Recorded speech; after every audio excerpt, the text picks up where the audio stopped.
Yes, dear friends, thank you very much for this really warm welcome here. I am happy to be here with you in Gillamoos for the first time today. I would like to extend my warmest greetings to you all from the entire party leadership of the entire Federal Executive Board, from my dear colleague Alice Weidel, who was here with you 2 years ago. She can still remember it well. So, many greetings, and yes, I am really proud and also a little touched by how many people are here today, and that shows that we are going to change the country.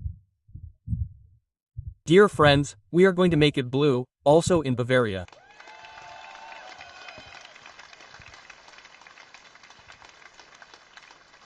And I have to smile a little.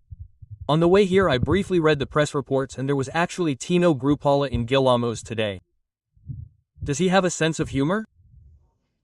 Dear friends, firstly, anyone who knows me knows very well whether I have a sense of humor, and secondly, I come from the GDR. Yes, and many of you here too. I have heard that before. Yes, and I said 5 years ago that the Federal Republic of Germany will eventually realize that there is slowly nothing left to laugh about. And we can see that there is slowly nothing left to laugh about. You can hardly tell the difference between cabinet and cabaret anymore. And if you don't just look at your top comedian Soder here in Bavaria, we have the second one in Berlin. Friedrich Merz is now in the polls. Yes, as a citizen of the DD I can say that popularity ratings are better than Erich Honecker had better, dear friends. And what could be the reason for that? What could be the reason for that? The federal government has now been in office for over 100 days, and if it had announced its policies as an election program, which you unfortunately did not do before the election, the CDU and SPD, you would now be well below 5%. That would be certain. Friedrich Merz is a real breaker as chancellor. Not because people have to break if he wants to take away their welfare state and hold them responsible for his failures. Merz is a breaker because he has broken every election promise. Dear friends, the debt break is first non-negotiable, then special debts in the trillions. No electricity tax cut, no tax reform, nothing. And if you had to compare Friedrich Merz to a football player, who would you choose?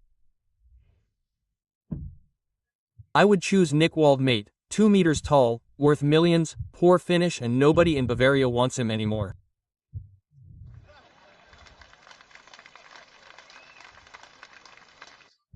But dear friends, not even a national player deserves this comparison.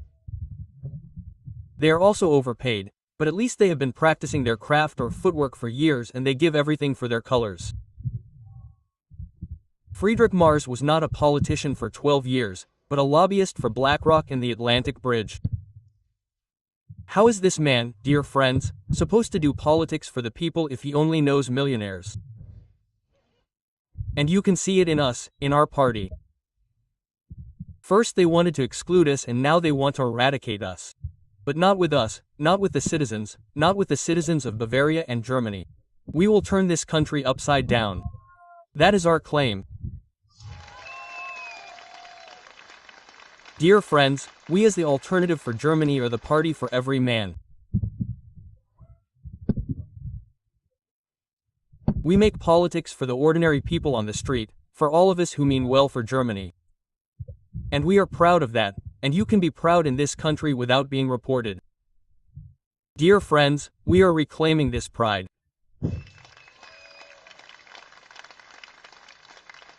And if you look at the reporting, you will often see, Germany is doing so well. This is usually said by people who are much better off than the average German. And the facts, let's look at the facts, they speak for themselves. Almost a third of senior citizens are at risk of poverty in old age, and those who are not poor do not have much either.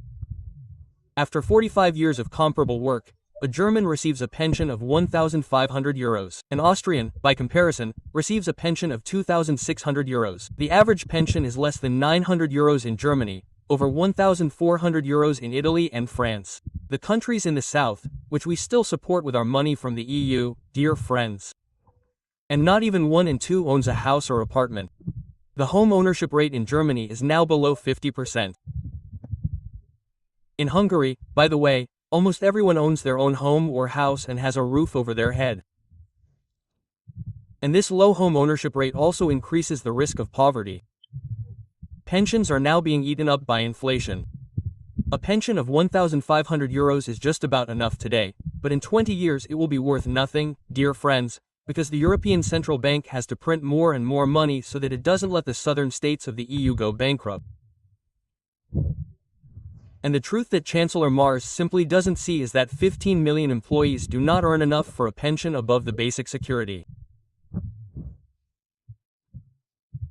The personal contribution to nursing homes is now just under €3,000 per month, but only 20,000 pensioners in Germany, that is 0.2% of the 16.4 million pensioners in Germany, have a pension of more than €3,000. And we must never forget, dear friends, that sooner or later we will all be pensioners. In any case, that is our goal, and how good a society is and how wealthy a society is can also be seen by how it treats its elderly. And that is why we, as the Alternative for Germany, say that anyone who has worked in this country for 40 or 45 years should not be allowed to look for returnable bottles. They must be able to live comfortably on their pension. And that is what we will work towards. That is and will continue to be our goal, and we are sorry to pensioners. Dear friends, we want to abolish property tax and the acquisition tax on real estate for personal use. By the way, we say that double taxation of pensions is an absolute disgrace. What is being done to pensioners here? We reject double taxation of pensions and it must be abolished. Dear friends, pensioners have paid enough taxes in their lives, and we must finally do something for our future. As Katrina Bennersteiner said, families must pay €20,000 in pension contributions for newborn children and receive them back without reducing their pension entitlements. In this way, we are strengthening the most beautiful welcoming culture that there is, namely having children of our own. And when you look at the birth rate in this country, it is a disgrace for Germany, for an industrial nation, what we are doing here in Germany. We finally need children in this country again. We finally need a country that is child-friendly again.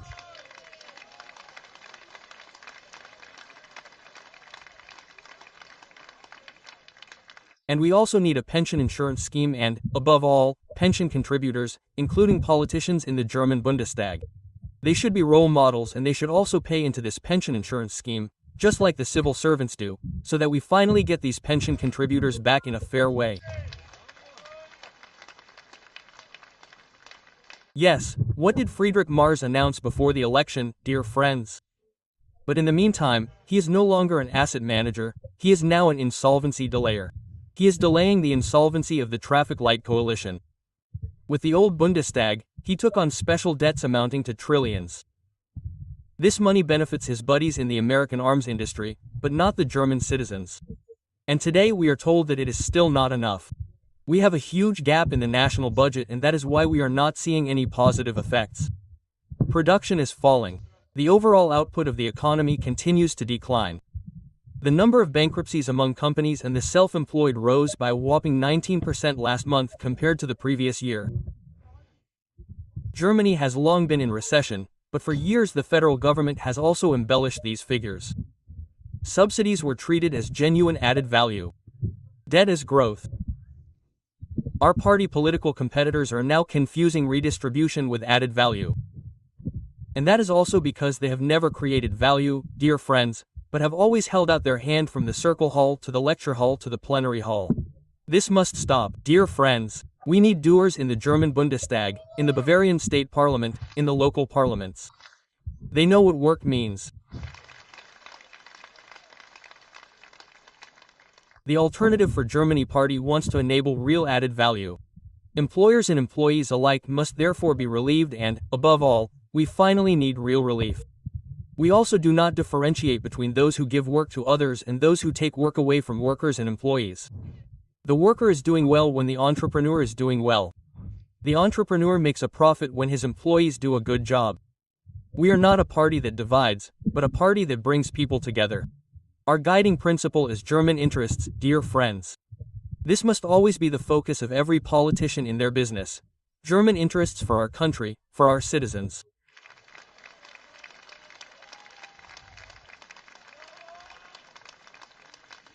And let's take a look at the current federal budget. Of course, our budget managers have used the summer break to work hard, and we have drawn up a budget that complies with the debt break and not only promises relief but also implements it, which also allows us to save money. We do not have a revenue problem. In fact, dear friends, we mainly have a spending problem in this country. And that is why we are clearly saying that we are putting an end to this climate warning that is driving us underground. We are demanding the abolition of the CO2 price. This would immediately relieve the burden on small and medium-sized businesses, skilled craftsmen, and also the citizens. That amounts to 15.4 billion.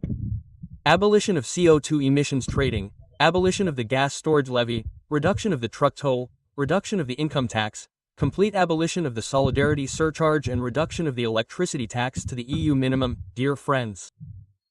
And additional federal funds for social insurance, pension insurance savings can also be made there, dear friends. That would be possible if savings were actually implemented, and that would include, for example, stopping the supply of weapons to Ukraine, which amounts to 9 billion per year.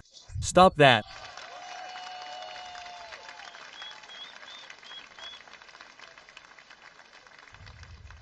Savings through the reform of the citizens' income of 14.6 billion euros. It cannot be that the citizens' income has now become migrant money, that it no longer goes to citizens who have never paid a penny into it. What kind of welfare state is that? There is no such thing in any country in the world, dear friends.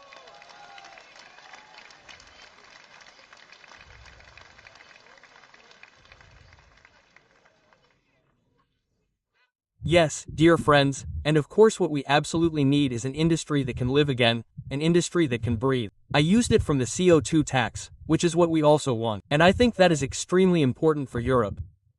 We want to live together peacefully with all European countries in Europe, and Russia is also part of Europe. Let's finally stop allowing the public media to continue to drive this warmongering forward.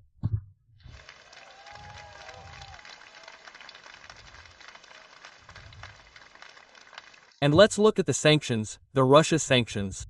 The 18th package has now been passed in Brussels. The truth is, German citizens have suffered the most from the Russia sanctions. 18 sanctions packages. Chancellor Mars is calling Russia's president a war criminal and burning bridges to the east. It is a shame that a German chancellor has not yet seen fit to call Putin or talk to him since he took office.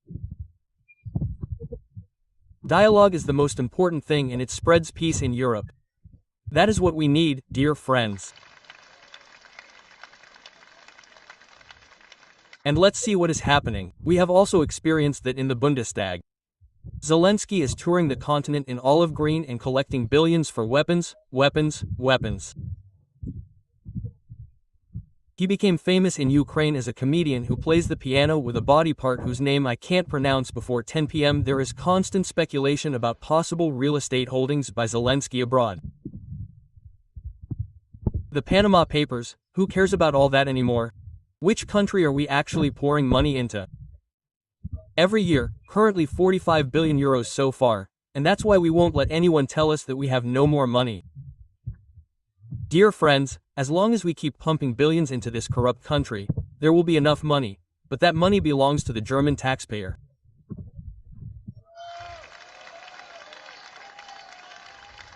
It has to stay in Germany, and we all know, because we can get information elsewhere, that we are not stupid citizens and stupid henchmen.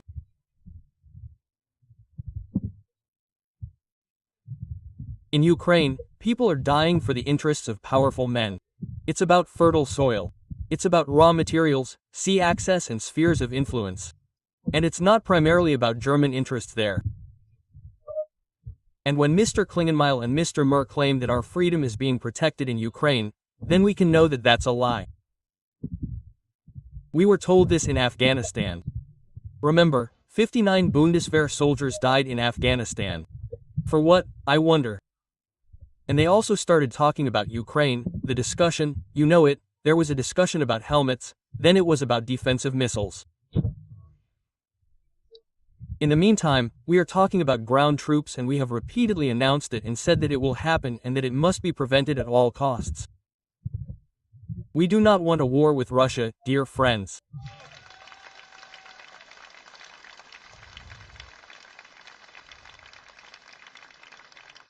And I say this as a socialized Aussie. It was always very clear to us that war should never again start on German soil. And I believe that this sentence also applies to the entire Federal Republic. That is what we fought for, and that is what I will continue to fight for as long as I have been in politics, dear friends. Because one thing is clear, all of us here, as we stand here, young and old, we really do not know what war really means. Perhaps for the very old who still know. Let's leave it at that, dear friends. We do not want to know what that means. And Germany has lost 2 world wars. Germany will not win the 3rd one either. That must be clear to all of us, dear friends.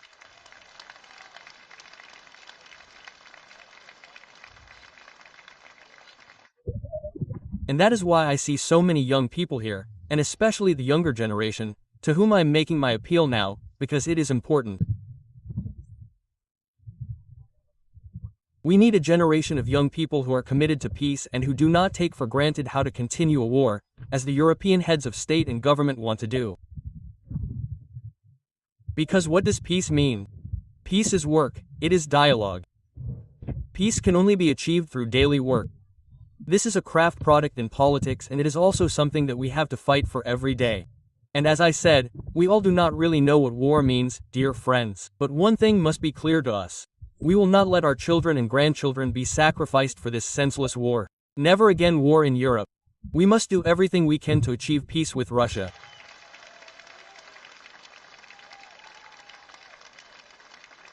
And one more point to the younger generation, because we all hear a lot about the amount of debt that is being incurred every day. We will have incurred 2 billion euros in new debt by the year 2020.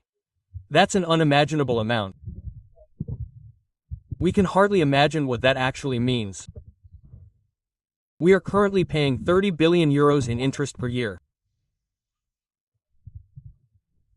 At the current interest rate, with this record debt of 850 billion, we would be paying 60 billion euros in interest per year by 2020, which won't be long. That's 15% of all income. That shows you in which direction this ship is heading. And then, under this government, young people will be told to please do military service, especially for this government. Yes, we as the AFD also support military service, but not military service. I say that quite openly, and that's why I have to think about whether this young generation even wants to go to war for this government. And as a bonus, these young people will be allowed to work until they are 70. What are we actually doing to our generation, our future generation? And that's why we need to resist this misguided policy.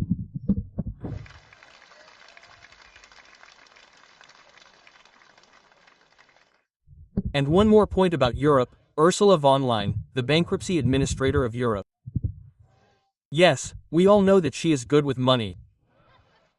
She takes it empty-handed and spends it generously, because she knows many people in need. Nothing is left lying around on the street. Dear friends, after affairs and millions for consultants, she was no longer tenable as a federal minister. And when a federal minister is no longer tenable, you go to New York or Brussels. That is actually common practice in German politics. And then she was lured away to the EU Commission. There she squandered billions on the BIOS vaccine and vaccine deals. All we hear from the Chief Commissioner and the CDU all day long are warlike statements against Russia, as if there were no other problems in the EU. And recently it was also said that she flew to Bulgaria by plane and that the JPS went on strike when she landed, and of course it was the Russians again. It is always the Russians when something happens. Dear friends, when it comes to these people, starting with Ursula von der Leyen, one really has to ask oneself what these people are doing in the EU. They were not elected, nor were they nominated as top candidates. There is only one thing I can say: we have to vote these politicians out. We don't want them anymore. They should go. They are bringing this country, they are bringing down this EU.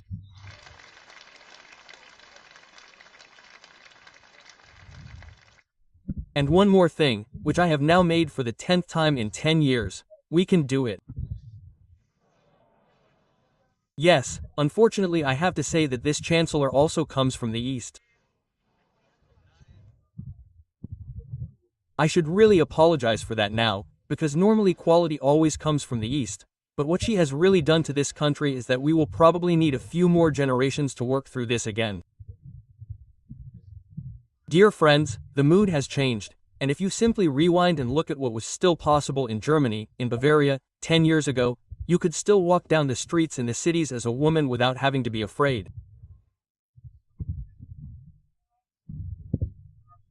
Today, people are criticized for this and labeled it as scaremongering, and it is said to be nothing more than a feeling of insecurity, but we can all see how the cities, communities, and localities have changed, and we can all see that we simply cannot do it, and we will not succeed, especially with this type of so-called integration, and that is why we need to turn back the clock a little bit here.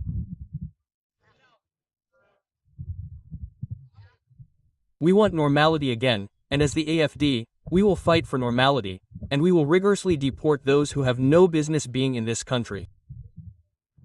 Criminals must leave, and those who do not have the right to remain here must leave.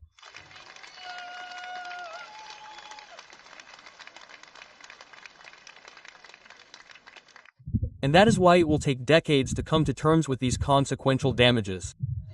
And even an AfD government, which will be in place if I am in Saxony next year, will be at the federal level by 2029 at the latest, and we will fight for that, dear friends, because of course we need this change here.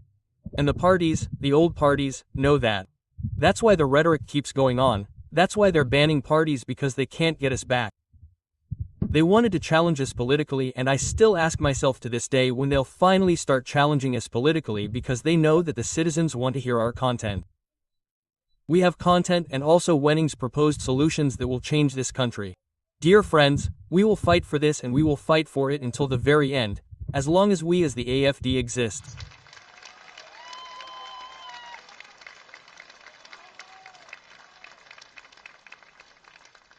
And perhaps a few sentences at the end that really surprised me.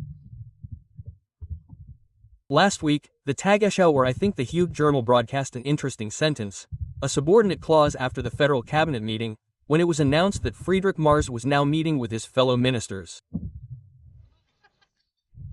As a trained master painter, you naturally always ask yourself what the artist actually wants to tell us with this. Well, we probably don't have any other problems, but Friedrich Merz is now meeting with you. You know, dear people, during the last days on the Titanic, the last hours on the Titanic, they were also addressed informally, and you know the result, dear friends. And that's why let's fight. We will get this ship back on track. Let's set sail for our Germany, for our Bavaria. Let's fight for our German language, for our German guiding culture. Let's fight for sovereignty. Let's fight for peace. In this spirit, I wish you all the best and cheers.